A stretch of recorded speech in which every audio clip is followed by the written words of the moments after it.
All right. Last week we almost finished Samson. We got to chapter 16, and that's our last chapter. So tonight the plan is to finish Samson and Delilah, or finish Samson. Of course, that's going to include the account with Delilah, and then cover our questions. And if we have time, we'll start Esther. We may not, so we'll see what happens. So starting with these first three verses last week is where we kind of stopped off. And we noticed that Samson, in verse 1, he goes to Gaza, he finds a harlot, and then the people of the city are going to wait to kill him. And Samson apparently somehow knows about it. How he knows, we don't know, it doesn't say. But then he took hold of the doors of the gate of the city and the two gateposts, pulled them up, bar and all, and put them on his shoulders, and carried them to the top of the hill that faces Hebron. And as we ended last week, I mentioned that it's kind of odd to think that, what if Samson wasn't this big, muscly guy, but rather this kind of scrawny looking guy, picking up the gate and the gate posts and carrying them on top of a hill. Okay? And just the fact that we know Delilah is going to be asking about the source of his power. Well, what is the source of your strength? The fact that that's going to be kind of the question. And of course, obviously, even the strongest person in the world can't pick up gate and gate posts and carry them to the top of a hill. But it just strikes me that that's something that God would do, is utilize someone who has no appearance of strength whatsoever and imbue him with strength to show that is the power of God. So starting in verse 4, afterward, it happened that he loved a woman in the valley of Sorek, whose name was Delilah. And the lords of the Philistines came up to her and said to her, "Entice him and find out where his great strength lies, and by what means we may overpower him, that we may bind him to afflict him, and every one of us will give you 1,100 pieces of silver." That's not 1,100 pieces of silver total. That the way it's worded, it's every one of us will give you 1,100 pieces of silver. That's a lot of money. And so Delilah's being told, "We'll pay you to betray Samson." Now, we're not told that she was a harlot specifically here. It's possible that she was, but certainly that it sounds like this was whether there was a relationship or whatever, this was something that was happening over a period of time. And the lords of the Philistines found out about it. And so they're going to use her to get to Samson. And of course, I'm sure there were a whole lot of other things that Samson did that showed that great strength that he had that maybe we don't have recorded. Remember, it mentioned it earlier, was in chapter 15, that he judged Israel for 20 years. All right, so for 20 years, there were things going on. I'm sure there's a whole lot more that happened in Samson's life that showed that great strength and whatnot against the Philistines. So by now, it's clear that this man is something more than just natural strength. Anything through verse 5.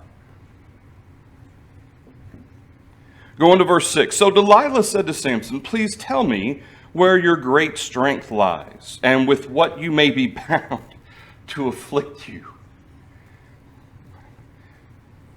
It's kind of odd, okay, that she just comes out and asks. You would think Samson's eyebrow would perk a little bit and go, "Well, that's a strange question for you to ask of me, Delilah." But Samson said to her, "If they bind me with 7 fresh bowstrings not yet dried, then I shall become weak and be like any other man." Did Samson tell the truth? No. Okay. Of course, Samson knows that his strength ultimately comes from God, but it's tied into the fact that he was to be raised as a Nazirite, not Nazarite, having taken the Nazirite vow. So no razor to his head and so forth. And so there's kind of a link there between those two things. So he knows that this is not going to do a thing to him. So in verse 8, the lords of the Philistines brought up to her 7 fresh bowstrings not yet dried, and she bound him with them. Now men were lying in wait, staying with her in the room, and she said to him, "The Philistines are upon you, Samson." But he broke the bowstrings as a strand of yarn breaks when it touches fire, so the secret of his strength was not known. Okay, so Samson is asleep. She ties him up with these fresh strings, these fresh binds, and she yells out, "Oh no, the Philistines are here, Samson." He wakes up, he breaks them. I'm guessing that those Philistines didn't have a good time in that room with him, because I'm guessing they kind of got beat up pretty bad there. So in verse 10, Delilah said to Samson, "Look, you have mocked me and told me lies. Now please tell me what you may be bound with." Okay, at this point, despite the fact that Samson had answered her question before, then he wakes up with these binds on his hands as he told her. Okay, you have to think that Samson knows full well that she's playing him. Okay, you would have to think that Samson's not that gullible. I don't think he is. I think he knows, strangely enough. So Delilah says, "You've mocked me and you told me lies." How'd you figure that out, Delilah? Verse 11, he said to her, "If they bind me securely with new ropes that have never been used, I shall become weak and like any other man." Therefore Delilah took new ropes, bound him with them, and said to him, "The Philistines are upon you." Presumably he was asleep at this point. The men were lying in wait, staying in the room, but he broke them off his arms like a thread. Again, I'm guessing those fellas, it was probably a tough go, because Samson's, he's there, he's probably going to beat them up. So in verse 13, the third time that this happens, Delilah said to Samson, "Until now you have mocked me and told me lies. Tell me what you may be bound with." And he said to her, "If you weave the 7 locks of my head into the web of the loom." So she wove it tightly with the batten of the loom and said to him, "The Philistines are upon you, Samson." But he awoke from his sleep, pulled out the batten from the web of the loom. Presumably, that didn't really do anything. It says he pulled it out. I don't know if that had any type of effect on him at all. It doesn't say that it did, but he did pull it out. Maybe it was just annoying. I don't know. But maybe she did it too tight. I don't know. But again, presumably he was asleep when this happened. It's not like she's doing it and then going, "Oh no, the Philistines are here." Presumably he's asleep when all this is happening. All right, so anything through verse 14? So we go to verse 15. Here's the 4th time. She said to him, "How can you say, 'I love you,' when your heart is not with me? You have mocked me these 3 times and have not told me where your great strength lies." It's similar to his wife, the Philistine woman who was killed, utilizing, of course, and to that extent, we can kind of appreciate where his wife was coming from, in that the Philistines have threatened the life of myself and my father's house. So you can kind of see where she's coming from, that she was weeping and obviously you don't love me, tell me, what the secret of the riddle is, and so forth. In this case, apparently, again, we talked about whether it never says she's a harlot specifically, but it does sound as though this was an ongoing relationship of some kind. Okay, so in verse 15 or verse 16, "It came to pass when she pestered him daily with her words and pressed him, so that his soul was vexed to death, that he told her all his heart and said to her, 'No razor has ever come upon my head, for I have been a Nazirite to God from my mother's womb. If I am shaven, then my strength will leave me, and I will become weak and like any other man.'" It's almost as if Samson got sick of her pestering him. But he tells her the secret, okay? Knowing full well, I would assume he knew full well that this is what's going to happen. You would think he knew. After 3 times telling her, and just by chance those 3 times it actually takes place, now all of a sudden she's using that same, "You don't love me, you claim to love me, but you won't tell me your secret." She pestered him daily. We don't know how long it took. It says, she pressed that his soul was vexed to death, just nagging, nagging, nagging. Finally, he says, here's what the secret is. And I know Samson, I know he wasn't that gullible. Now, why he thought, though, that this would be okay, that this wouldn't come back to bite him, I don't know. There's no real answer to the mindset that he has in his mind. Yes, sir? Could it be that he was just so vexed to the point where he was thinking that, okay, it doesn't matter if the Philistines come and get me, I just want this nagging to stop. Could be. And that's all he was thinking of. He just wanted it to stop. Now, that was more important to him at the time than what the Philistines would be to him. That could be. It's also possible that there are some who've suggested that at this point, maybe he's a little full of himself, and maybe he thinks he'll still have his strength anyway, or maybe that because he's the chosen one of God to deliver Israel, that God wouldn't let him be taken by the Philistines. Or it may be that he was just vexed so much that he was like, you know what, being with the Philistines would be better than this. Okay? Maybe that's where he was at this point. I don't know. It depends on how good of a nagger Delilah really was. I don't know. But in the end, the situation was that he told her, and I have to believe that he knew that something was going to happen. Maybe he thought, well, Delilah won't betray this true secret. You know, now that I'm actually revealing to her my whole heart, it says he told her all his heart. Maybe she won't betray me. Maybe he believed that she really loved him. Maybe he thought she knew. I don't know. I don't know. It's really a strange, again, and the perspective here is on the events. The perspective is not giving us insight into Samson's mind. It's just on the events. And so we're left to wonder and speculate, what was Samson thinking? And again, I'm split between the two most obvious answers to that, which is that he was vexed so much he just didn't care anymore, or that maybe he thought God would not allow him to fall into the hands of Philistines. I'm the chosen one to deliver Israel. God won't let me fall into the hands of the Philistines. Or maybe God won't take away my strength even if somebody else shaves my head. And that's kind of interesting too, that I don't know all the specifics of the Nazirite vow. Those aren't actually laid out in detail specifically, but part of them, we do know that no razor shall come upon his head. You would think that that would be me shaving the head, okay? Me personally shaving my head. If somebody else does it, surely that doesn't count. Maybe that's what Samson thought. I don't know. Maybe he thought, well, that if somebody else does it, that doesn't really count me breaking my vow.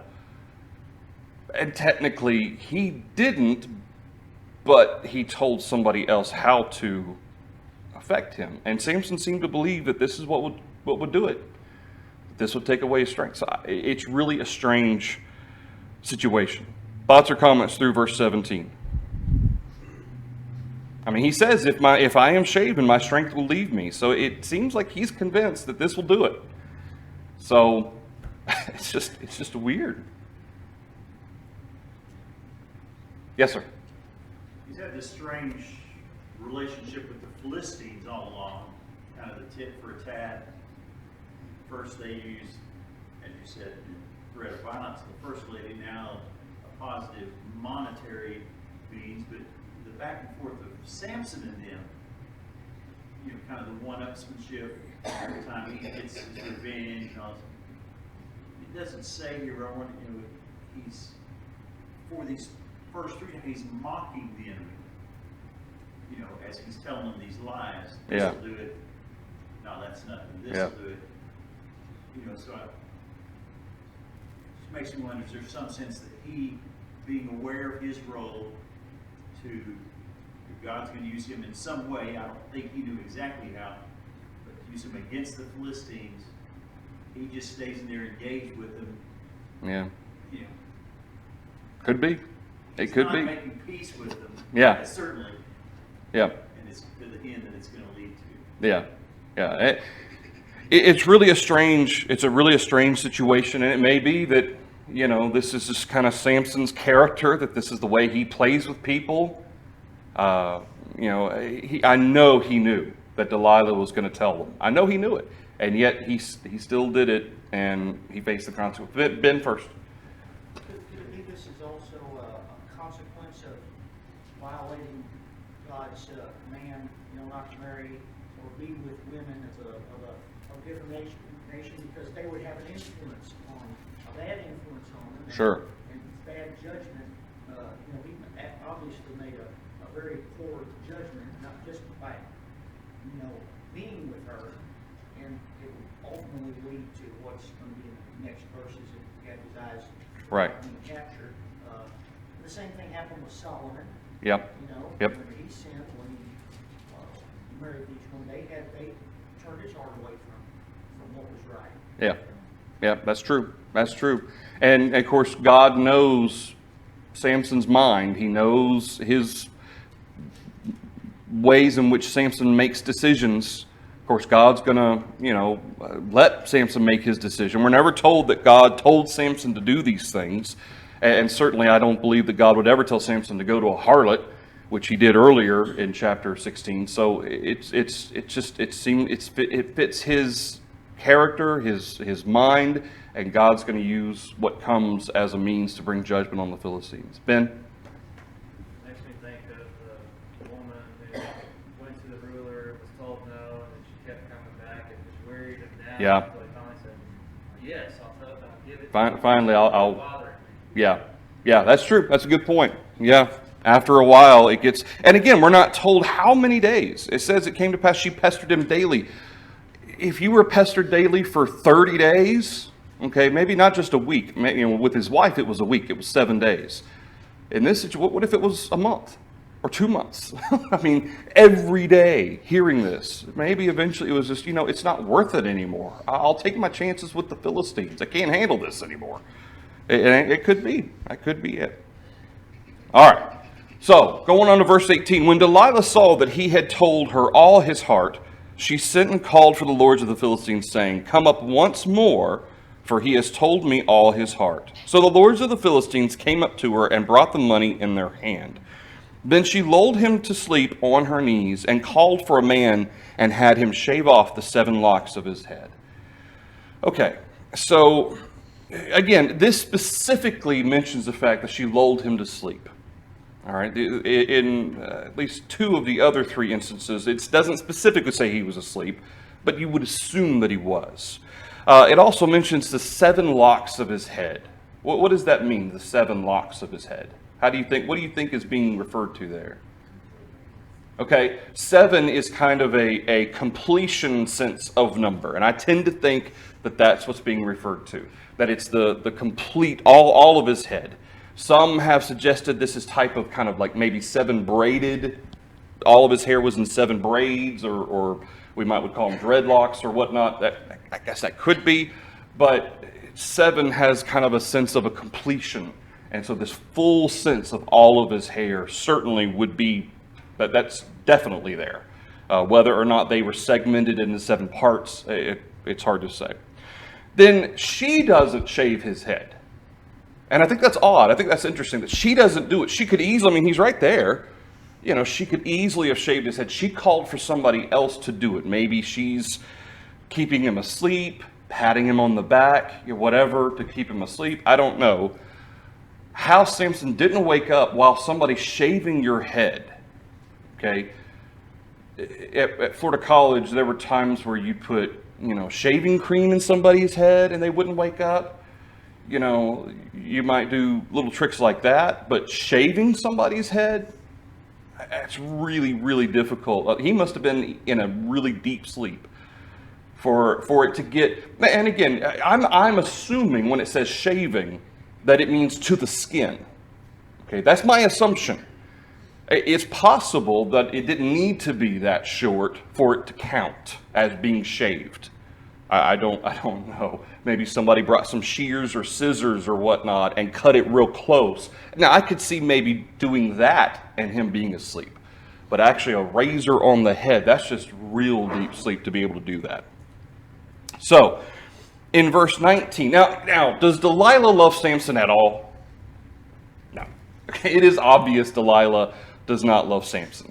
Okay, Samson apparently did claim that he loved her, whether or not, again, Samson's idea of love is strange and skewed. I'm not sure that he really loved her either, but apparently he did claim it because she said that.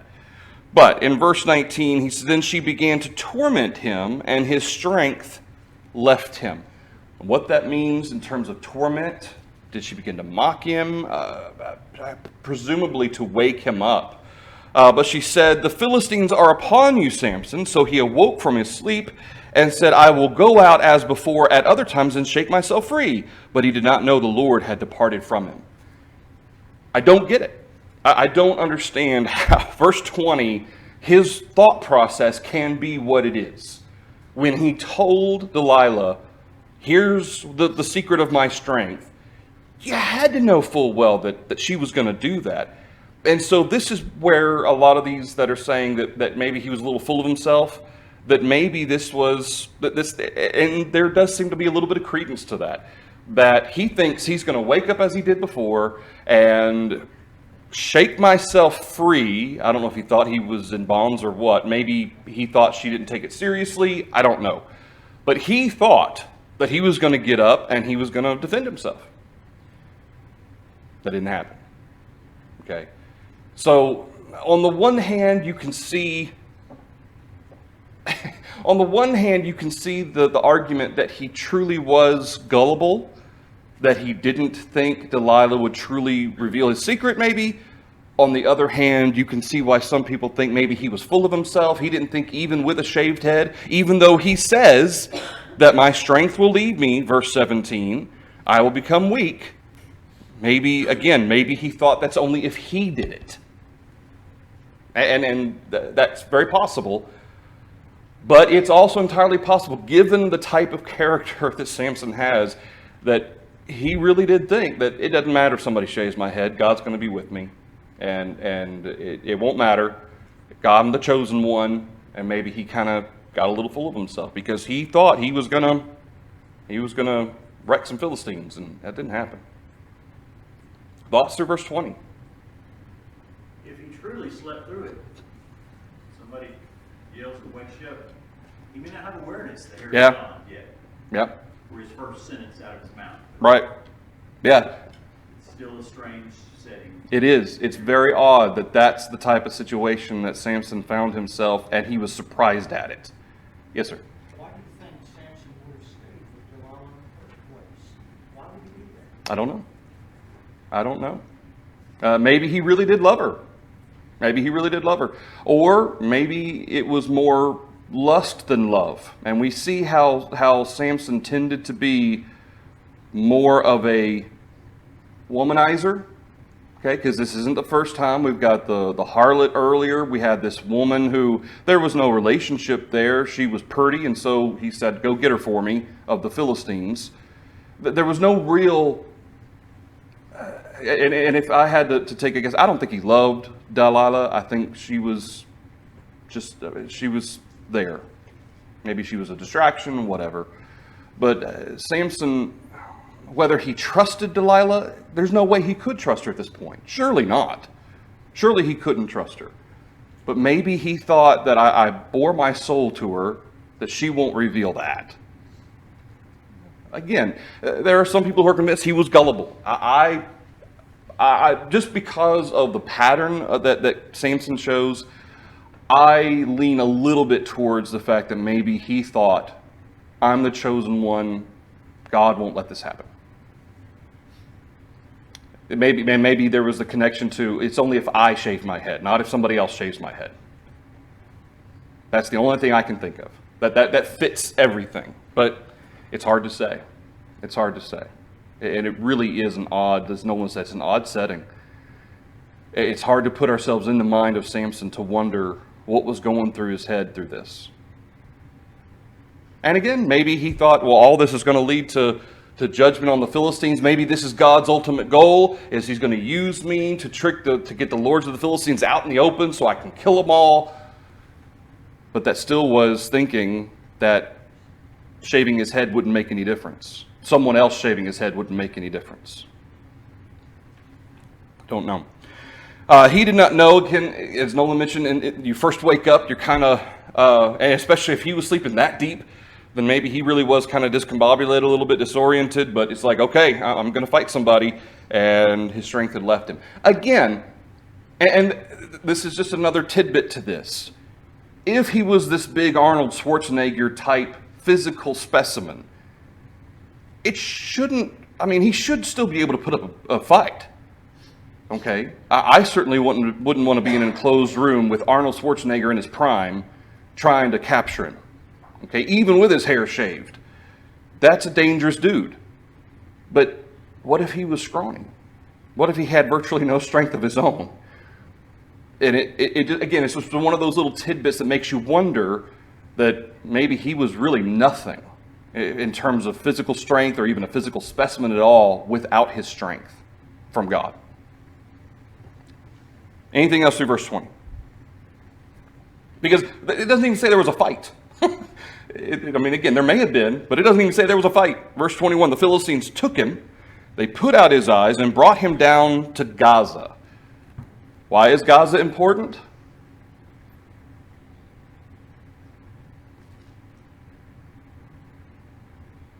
Why is Gaza important? Where have we heard Gaza before? Not Giza, Gaza. Back in verses 1, 2, and 3, he went to a harlot there, okay, which goes to show that this is not, Delilah's not the harlot of verse 1, 2, and 3. Okay, that's the other thing. This wasn't in Gaza, wherever it was. But they went back to Gaza. And what had he done in Gaza?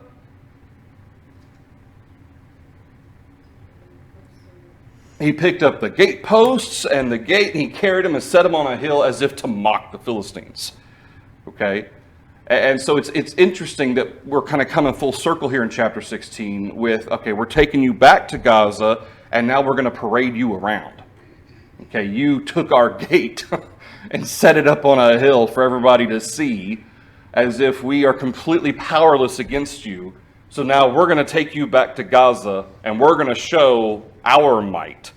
So they brought him down to Gaza. They bound him with bronze fetters, and he became a grinder in the prison. However, the hair of his head began to grow again after it had been shaven. I don't think we're talking about miraculous growth here. Okay, I think we're talking over a period of time. However long it takes for hair to grow to the length that it would presumably or apparently fit within the spectrum of the Nazarite vow. But again, and this is part of this odd aspect to this, is that as far as we know, there was no specification necessarily of length of hair for the Nazarite. It was only that a razor shall not touch his head. Well, now a razor has touched his head. Technically, the vow is broken. But the text specifically points out that his hair begins to grow back. Okay, it's really an odd situation because it shouldn't matter in terms of a Nazarite vow, because a razor had touched his head. So there must have been maybe more to the Nazarite vow than what we have tidbits, but the Nazarite vow wasn't something that was commanded in the old law specifically. And so it's one of those things that the Jews, certain Jews did. And so it's one of those things we kind of have to piece together what we see. And so maybe there was a certain allowance in the Nazarite vow. If somebody else shaves your head, then your hair has to be so many inches long. I don't know. But it is notable that is specifically brought out, that his hair began to grow back. So from being bald, Doug, how long does it take for your hair to grow back? Okay. For Doug, it's a good thing that Samson maybe was of age, that he didn't have to worry about being bald, right? But, I mean, I don't know. I'm guessing maybe at least a couple months, okay, depending on if it was winter or summer, maybe. But I'm guessing at least a couple of months that he was a grinder in the prison. So this wasn't like this was the next week or even the next month, I would say. I don't know how long that this process took, but we see in verse 23, the lords of the Philistines gathered together to offer a great sacrifice to Dagon their god and to rejoice. Now, how do we know about Dagon? Y'all remember who Dagon is?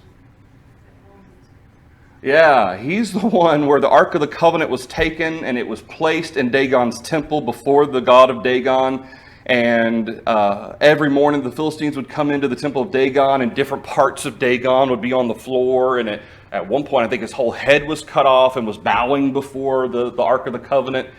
And they got so frustrated with it. And then they had the plagues that started, the tumors and stuff like that started. And so they put it on a cart and sent it back the way to Jerusalem, or to Judah or to Israel. Dagon was the fish. It's known as the fish god.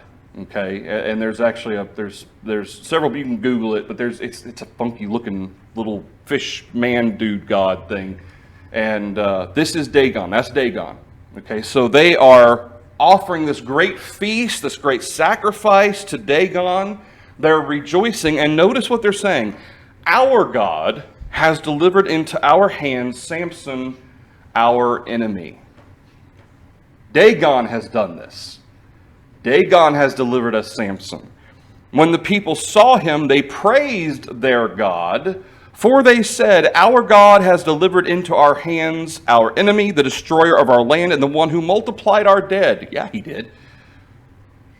Yes, Samson did do that. No, Dagon did not deliver Samson to them. But this is what they're saying. Okay, this is what they're crying out. Then, it happened when their hearts were merry that they said, call for Samson, that he may perform for us. So they called for Samson from the prison. He performed for them, and they stationed him between the pillars. I don't know what that means, perform for them. Was it, some dance? I can't picture Samson doing that. Maybe it was, I don't know. I don't know what they had Samson doing, but whatever it was, I'm sure it was designed to ridicule and mock him.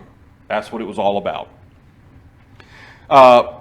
Presumably, they stationed him between the pillars after this process, I guess, to rest, or maybe he really was, doing whatever it was they're having him do between the pillars. But Samson said to the lad who held him by the hand, let me feel the pillars which support the temple, so that I can lean on them. Now the temple was full of men and women. All the lords of the Philistines were there, about 3,000 men and women on the roof, watching while Samson performed.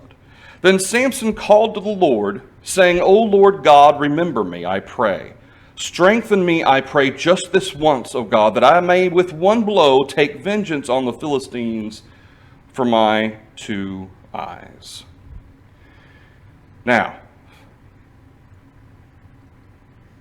they are praising Dagon. And in effect, they're praising Dagon almost as if it's in contrast to Jehovah. Okay, because Samson was the one that Jehovah had chosen to judge Israel and to bring judgment on the Philistines, but they're praising their false god, saying Samson has been delivered to us by Dagon, which in reality suggests, okay, well that means that Dagon's more powerful than Jehovah. Here's Samson. He wants to lean on the pillars. I guess the lad let him. He shouldn't have. And he offers this prayer. This is, at least in terms of what's recorded, this is only the second prayer that we see Samson offer to God. What was the first one? Do you remember?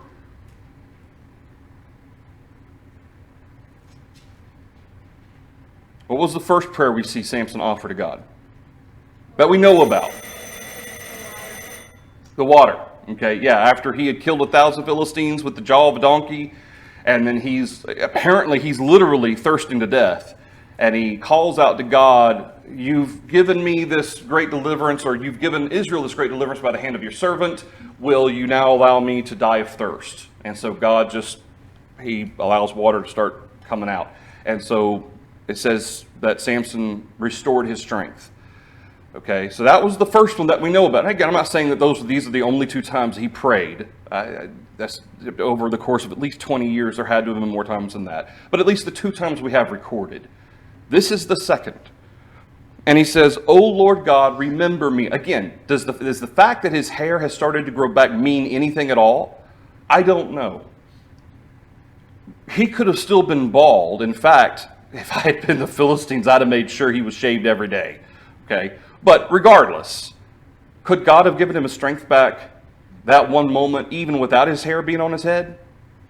He didn't have magic hair. Okay, that had nothing to do with it. So again, whether or not the fact that his hair had started to grow back, maybe it was finally at the length that was acceptable for a Nazirite, and so God allowed him, or even if it wasn't, this was God bringing judgment on the Philistines big time. So it's just interesting that that's recorded for us. His hair did start to grow back, and now he prays to God. He says, "O Lord God, remember me," which acknowledges that God had left him. Presumably, Samson he knows, okay, that this is because I broke my vow, even though he physically didn't do it. He told somebody how to do it. He says, "Remember me, I pray, strengthen me." So who's the source of his strength? Is it his hair? No. Samson knows it's God, okay? Just as he acknowledged earlier, was it in chapter 14 or 15, where he had this great defeat of the Philistines, 1,000 men with the donkey jaw and so forth. You have given Israel, or delivered Israel through the hand of your servant, or given this great victory through the hand of your servant. Okay, so he acknowledged it then. He's acknowledging it now, that I may with one blow take vengeance on the Philistines. So there are some who read this and they say, see, this is a humbled Samson. And I won't discount the fact that he is humbled. I mean, he would have to have been, being mocked and thrown in prison and made to do the grinder and all that stuff. You would think that would humble most people. But and again, I'm trying not to be, I'm not Samson, okay? So I'm not in that position. But I would, one who has a mind on, I would think that he would say, allow me to take vengeance on the Philistines for praising their false god in contrast to you. Okay? That they're praising the god Dagon, who is a false god, when it was me who made the mistake. I messed up. And I'm the reason they're praising their Dagon, their false god, as if he's done some miraculous thing, when I'm the one at fault. Let me take vengeance on them for praising this false god, or whatever. That's not what he says. Okay, and again, I'm not judging him in the sense that was the wrong thing to say, but in the sense that I would just think that a servant of God with a mind on Jehovah and all glory to Jehovah, that would have been the thought process. But instead, he says, let me take vengeance for what? He's upset about his eyes. It is, I don't know if I say ironic, but it is interesting that it was his two eyes that were plucked out, when it was his eyes that tended to cause a lot of the problems that he dealt with. Okay? This pretty girl, the Philistines, go get her for me. The harlot in Gaza, Delilah, presumably was very pretty. He seemed to kind of be a sucker for a pretty face. It is interesting that it was his two eyes. Okay, that's what he's upset about. That's what he's angry about, is his two eyes. Let me take vengeance for my two eyes. Having said that, first of all, does God answer his prayer? Sure. Second of all,